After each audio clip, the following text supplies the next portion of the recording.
आणि आता थेट जाणार आहोत उस्मानाबादला, जिथे आज विरोधकांची संघर्षात येऊन पोहोचलेली आहे आणि जाहीर सभेमध्ये राष्ट्रवादीचे नेते अजित पवार बोलत आहेत. थेट जाऊया.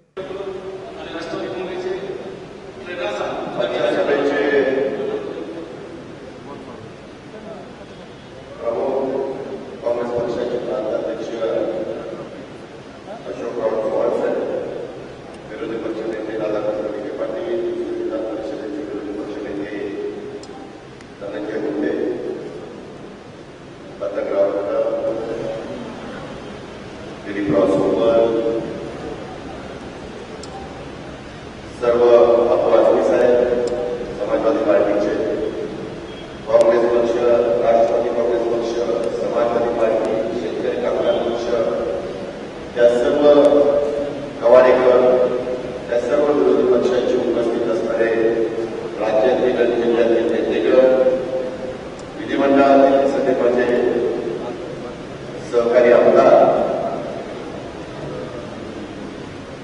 ज्यांनी पुढाकार घेऊन ही सभा आयोजित केली ते उस्मानाबादचे आमदार राणा पाटील, बाकीचे सगळे शेतकरी कामगार पक्षाचे धनंजय पाटील, बाकीचे उपस्थित असणारे माझे शेतकरी बांधव, पत्रकार मित्र आणि माझ्या तरुण मित्र, 3 वर्ष झाली आपल्या देशामध्ये मोदी साहेबांचं सरकार आहे आणि देवेंद्र फडणवीस साहेबांचं सरकार आहे.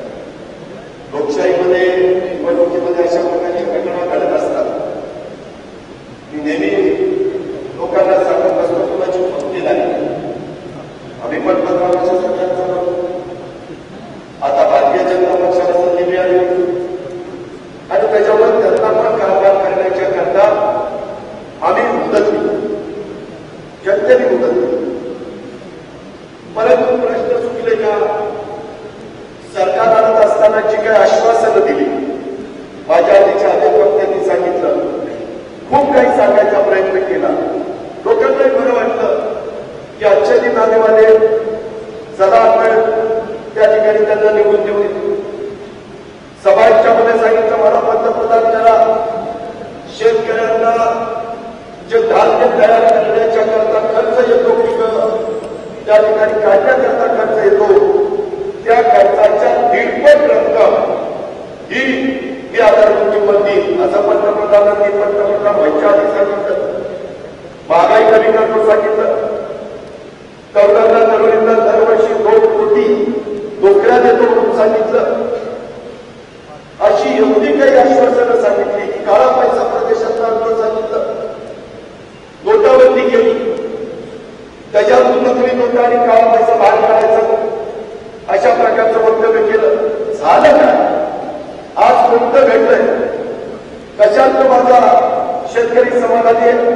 कोणता घटक आज महाराष्ट्रामध्ये देशामध्ये समाधानी आहे? हे सर्व सुपरकरांनी आपल्या मनाला प्रश्न विचारला. आज त्यांचं सरकार आल्यापासून तुमच्या माझ्या मराठवाड्यातली पाण्याचे पाण्याचे प्रश्न सोडवण्याचं काम झालं का? दुष्काळ पडू नये त्याकरता लोकांना जी मदत करावी लागते तशा पद्धतीची मदत झाली का? आताच्या अर्थसंकल्पामध्ये आम्ही मागणी केलेली होती की शेतकऱ्याला द्या, आज शेतकऱ्याला त्याची गरज आहे. तो भगिनींनो, मला तुम्हाला सांगायचंय की युपीएचं सरकार असताना आपण दिलेलं आहे. सोनिया गांधींनी, डॉक्टर मनमोहन सिंगांनी, पवार साहेबांनी, कृष्णकांत साहेबांनी 72,000 कोटी रुपयाचं कर्ज माफी दिली. त्यावेळेस आम्ही आलेवेळे घेतले नाही. एकदा 7-12 करारांचं ठरवलं, तो केला आणि त्याच्यातून पवार साहेब कृषी मंत्री असताना सातत्याने आधारभूत किंमत ही वाढवण्याचा प्रयत्न केला. मला आठवतं पूर्वी काही एवढ्या किमती नव्हत्या, परंतु ते सातत्याने शेतकऱ्याला कसं परवडेल, त्याला कमी व्याजाने पीक कर्ज कसं मिळेल, त्याला सावकाराच्या दारामध्ये कसं जावं लागणार नाही, जर नैसर्गिक संकट आलं तर जनावरांच्या छावण्या कशा सुरू करता येतील, त्याच्यातून वेगवेगळी कामं कशी काढता येतील, खोलीकरण, सरलीकरण, वृत्तीकरण, सिमेंट बंधारे हे कसं करता येईल, हे सगळं आपण आपल्या कारकिर्दीमध्ये केलं. परंतु आताचं सरकार मात्र दुधाला दर द्यायला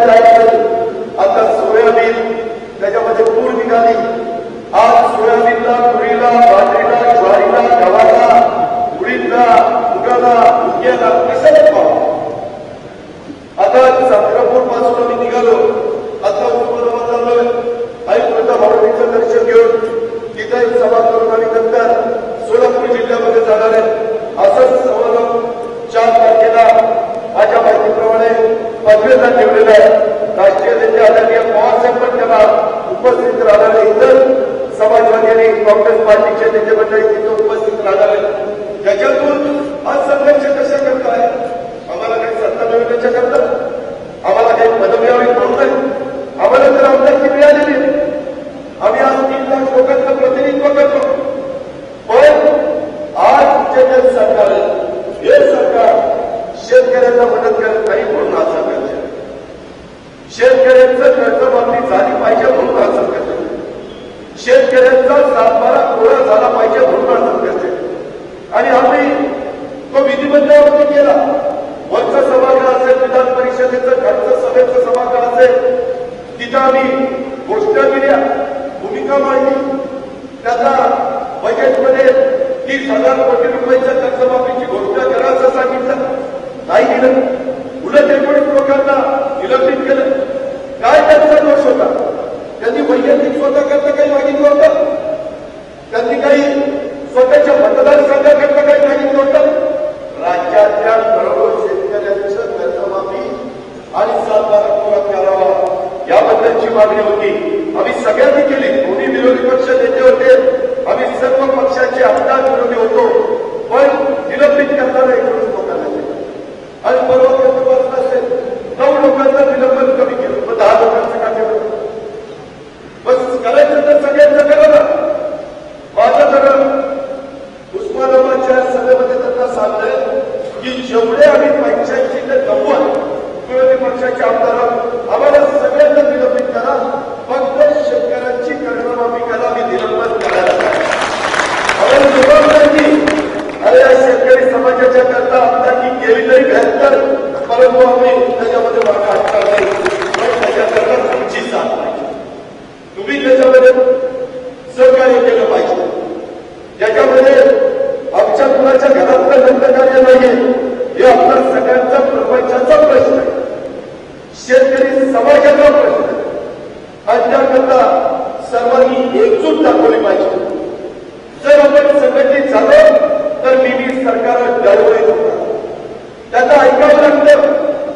तुम्ही बघा, आजपर्यंत ज्यांनी संघटित म्हणून आंदोलन केली त्यांच्या पत्रामध्ये न्याय पडलेला. आपल्या पत्रामध्ये आपल्या विचाराचं सरकार शेतकऱ्यांचं सरकार होतं त्यावेळेस मदत झालेली आहे. परंतु शेतकरी विरोधी सरकारी आलं ते काही त्या ठिकाणी देत नाही.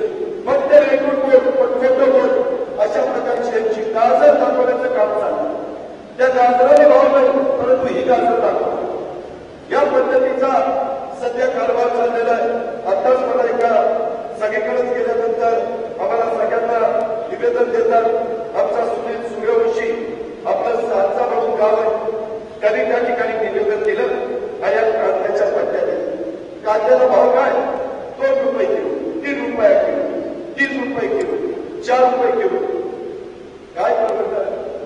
कांद्याचा खर्च तरी निघलं. या पद्धतीनं जर आपण शेती केली तर कसा शेतकरी त्या ठिकाणी जगेल? त्याच्यामध्ये त्यांनी सांगितलं की जून 2016 मध्ये मी कांद्याचं उत्पादन काढलं. कांदा चांगला भाव नाही.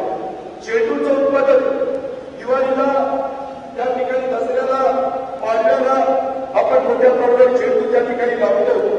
परंतु चेंडू लावला, ज्याला 30 टन चेंडूचं उत्पादन केलं.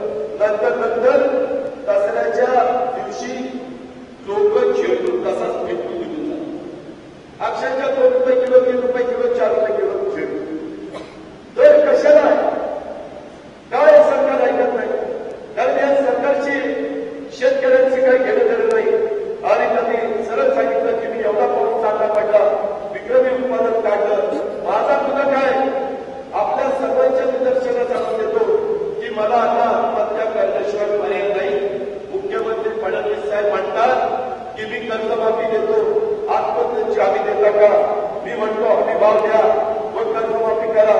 आम्ही शेतकरी हमी देतो की आत्महत्या करणार नाही. पण उत्पादन केलेल्या शेतकऱ्याला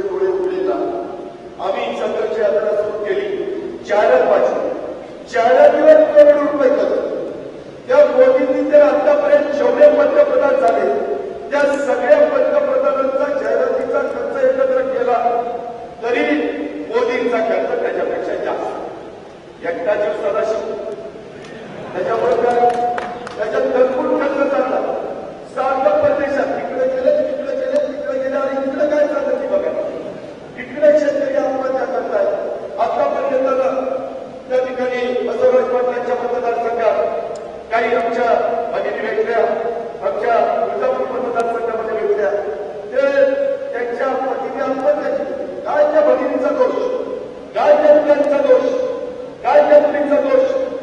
परंतु ही परिस्थिती निर्माण होती आणि ती परिस्थिती आपल्याला बदलायची.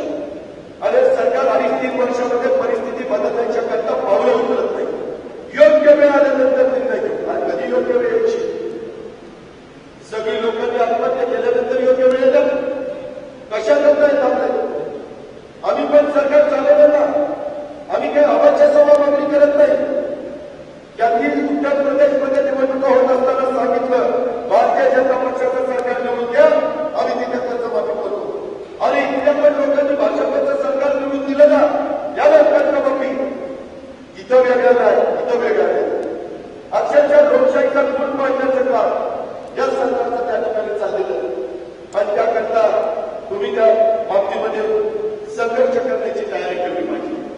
तुम्ही सगळ्यांनी पेटून उठलं पाहिजे. त्याच्या संदर्भामध्ये राज्यकर्त्यांना पण कळलं पाहिजे की आपण जर ऐकलं नाही तर उभं महाराष्ट्र त्या ठिकाणी पेटून उठेल. मग त्यांना त्या ठिकाणी ऐकावं लागेल. म्हणून ही संघर्ष यात्रा महत्वाची. पहिल्या टप्प्यामध्ये काही भाग कव्हर झाला तरी दुसरा टप्पा, तिसरा टप्पा हा संघर्ष यात्रेच्या निमित्तानं आम्ही कोकणात, उत्तर महाराष्ट्रामध्ये, पश्चिम महाराष्ट्रामध्ये सगळ्या भागामध्ये झाला. ही लढाई आता थांबवायची नाही. त्यांनी 9 लोकांचं निलंबन मागे घेतलंय, तरी देखील आम्ही निलंबन मागत घेण्याच्या करताही संघर्ष यात्रा काढलेली नाहीये. हे पण मला महाराष्ट्रातल्या जनतेला या निमित्तानं सांगायचंय. आणि अशा पद्धतीनं हा सगळा कारभार करत असताना हे दुसऱ्याला वेगळं नाही देतात. शेतकऱ्याला काही 1000 कोटी रुपये कर्जमाफी नाही, पण खासगी व्यावसायिकांना सार्वजनिक बँकेचे 13 लाख कोटी रुपयाचं कर्ज थकवलं. देशातल्या काही उद्योगपतींनी 13 लाख कोटी रुपये बँकांचं कर्ज थकवलेलं आहे. हे सगळे आपल्याकडे आलेले.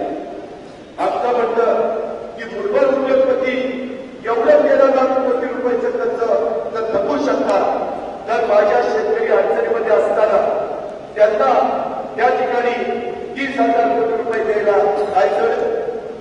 या 13 लाख कोटीमधलं जवळपास 3 लाख कोटी रुपये त्यांनी माफ केलं. ती विजय मंडळात 9,000 कोटी रुपये तुम्ही पडूनच गेला. ती गेला लंडनला. आता आपला उस्मानाबादचा माणूस कुठं लंडनला? ती विचारा 5 वर्ष करते. आज तर आजूबाजूच्या जिल्ह्यामध्ये जाईल पावण्याला, पण त्याला मदत नाही. आणि त्या धनधान्यांना मदत करण्याचं या भारतीय जनता पक्षाचं चाललं. अदानीला मदत, अंबानीला मदत, त्या मोठ्यांच्या सगळ्यांना मदतीचं काम ते करतात. अरे करोडो जनतेला जे धान्य पिकून देण्याचं काम करताय, त्या माझ्या शेतकरी राज्याला, त्या माझ्या बळीराजाला, त्या लाखाचा पोशिंदा तो त्या ठिकाणी जगला पाहिजे. त्याला द्यायला काय त्या ठिकाणी त्रास होत नाही. हा खरा तुमच्या मागे सगळ्यांच्या समोर समाज. आणि म्हणून त्याच्यामध्ये आपल्याला सगळ्यांना ही लढाई शेवटपर्यंत द्यायची. काल मी उस्मानाबाद, औरंगाबादमध्ये होतो. तिथं तर मला 6,000 रुपये प्रत्येकाला पंतप्रधानांनी घोषणा केलेली होती की प्रत्येक गर्भवती माते 6,000 रुपये देण्यात येतील. मोठा गाजावाजा केला. काल औरंगाबादच्या सभेत हुसेनबाई मला भेटले. ते म्हणजे दादा, माझ्या मुलीला फक्त 600 रुपयाचा चेक आला, 6,000च्या ठिकाणी 600 रुपये दिली. एक शून्यच काढून टाका. हे असला कारभार त्यांचा चालला. आणि त्यांना काही बाकीचं घेणं देणं पडलेलं नाहीये. दिवस वेगवेगळ्या प्रकारच्या घोषणा करायच्या आणि लोकांची दिशाभूल करण्याचा प्रयत्न हे भारतीय जनता पक्षाचं सरकार करत आहे. त्याच्याकरता आपल्याला सगळ्यांना संघटित झालं पाहिजे, संघर्ष केला पाहिजे. ही माझी तुम्हाला सगळ्यांना आग्रहाची विनंती आहे. आज सुनील सूर्यवंशी सारखा सारख्याचा शेतकरी म्हणतोय की मला याच्यातून बाहेर वाटलं नाही, तर आत्महत्या करण्याशिवाय पर्याय नाही. असा एक सुनील सूर्यवंशी नाही, असे हजारो सुनील सूर्यवंशी तुमच्या माझ्या महाराष्ट्रामध्ये आहेत. आणि त्यांना या आत्महत्येपासून आपल्याला बाहेर काढायचंय. उद्याच्याला त्यांच्या पुढच्या भवितव्याचा प्रश्न आहे, त्यांच्या प्रपंचाचा प्रश्न आहे. म्हणून ही संघर्ष यात्रा अतिशय महत्वाची आहे. त्याच्यामध्ये कुणाच्या